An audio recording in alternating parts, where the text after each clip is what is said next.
Hello, my name is Chris Crowder, and today I will be discussing my work on embryonic antipredator behavior and behavioral carryover effects from the embryonic stage in fish.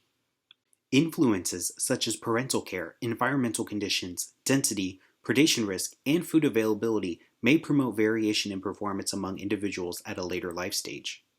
Previous studies have noted that these factors in the embryonic and larval stages do have consequences when the individuals grow into adults. Most research on embryonic learning and behavior has focused on the fitness benefits to individuals at later life stages, but the ability of embryos to perceive and respond to environmental stimuli may also have immediate adaptive value.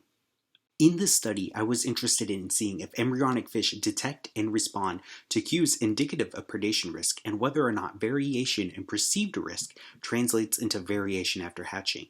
I was specifically asking two questions. The first was, can embryos detect and respond to environmental indicators of predation? The second was, is information about local predators obtained during the egg stage retained after hatching? Secondarily, I was interested in analyzing how these carryover effects manifested across different antipredator behaviors. In this study, I used fathead minnows as my model organism. Fathead minnows are widely used in behavioral studies as they do well under human care and easily reproduce in the lab. Additionally, they exhibit robust, well-studied anti-predator defenses in response to chemical cues from injured conspecifics. To make this conspecific alarm cue, I homogenized the skin of recently euthanized adult female minnows with demineralized water, then filtered out any remaining chunks of skin. I collected eggs from breeding groups consisting of 2 females and 1 male. New clutches were exposed to 1 of 4 treatments for the first 5 days. The treatments included control water, water with the olfactory cues of a novel predator, bluegill sunfish, labeled as predator water, water with the olfactory cues of the predator combined with the conspecific alarm cue, labeled as predator plus alarm cue, and the alarm cue alone. Predator plus alarm cue and alarm cue alone simulate perceived high-risk environments. Control and predator water represent low-risk environments. On day 5, we took embryos from the breeding tile and placed them under a stereo microscope. After an acclimation period of 30 seconds, I filmed the embryos for 1 minute. I then uploaded these videos to a behavioral analysis program to measure the activity of each embryo, which was quantified as the percentage of trial time the embryo was moving. We did find that embryos reared in high-risk and low-risk environments differed in their behavior. Specifically, embryos reared in predator plus alarm cue were about a third as active as those in the predator or control water, and half as active as those embryos in alarm cue alone. My data show that embryos that develop in high-risk environments perform less conspicuous activity. This is not surprising since eggs are transparent and do not have a lot of anti-predator ability. The best option to avoid being detected by predators may be to stay still, which is what I observed. After allowing the larvae to grow in control water till day 21 post-fertilization, I conducted 2 behavioral assays, which were conducted in a full factorial manner. For the first assay, a focal larvae was placed in an arena with control water and was allowed to swim for 2 minutes. I then injected 1 of the 4 olfactory water treatments into the arena. The larvae was monitored for another 2 minutes. We then measured the distance traveled before and after the injection of the stimulus.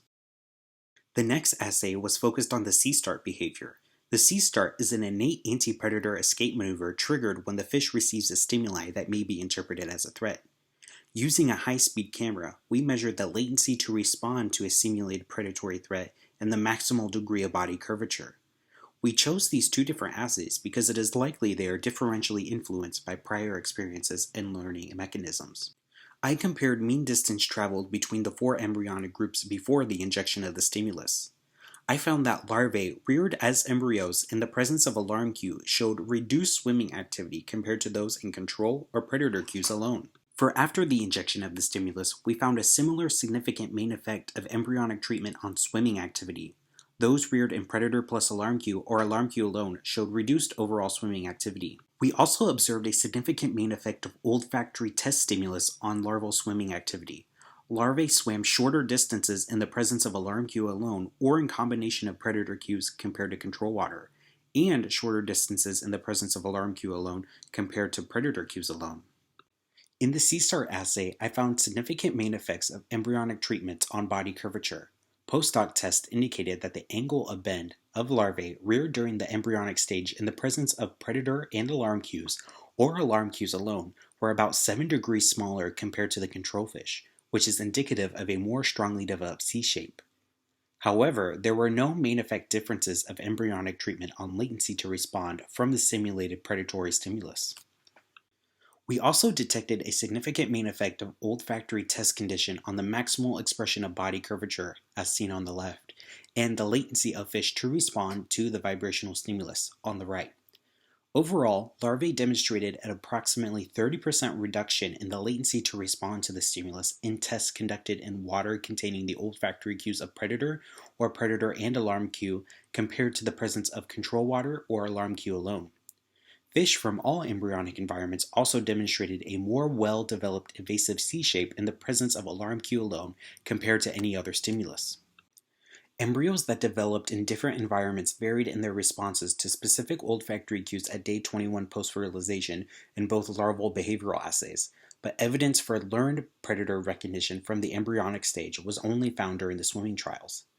Post-hoc examination of the significant embryonic test treatment stimulus interaction for the swimming assay showed that larvae who were conditioned to associate the alarm cue with the predator cues as embryos exhibited a marginally significant reduction in swimming activity in the presence of predator cues alone compared to the control test conditions, whereas those that developed in the presence of alarm cue alone or in the predator cue alone did not. Embryos who developed under control conditions were more active in control conditions than in the presence of any olfactory stimulus, potentially reflecting a novel stimulus effect. By contrast, larvae conditioned as embryos to associate predator cues with the alarm cue did not show an enhanced evasive response to a simulated threat in the presence of predator cues alone.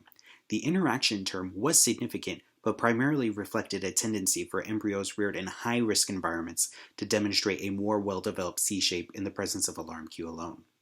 To our knowledge, this study is the first to show that embryonic fathead minnows detect conspecific cues indicative of predation in the environment, and that minnows show reduced activity in the presence of this cue before as well as after hatching.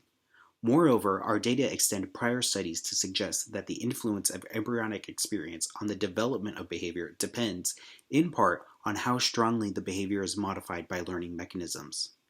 Behavioral adjustments after hatching in response to learned predator odors were only evident for predator avoidance. Thus, carryover effects from the embryonic stage may not be similarly expressed across different behaviors after hatching, even within the same fitness context.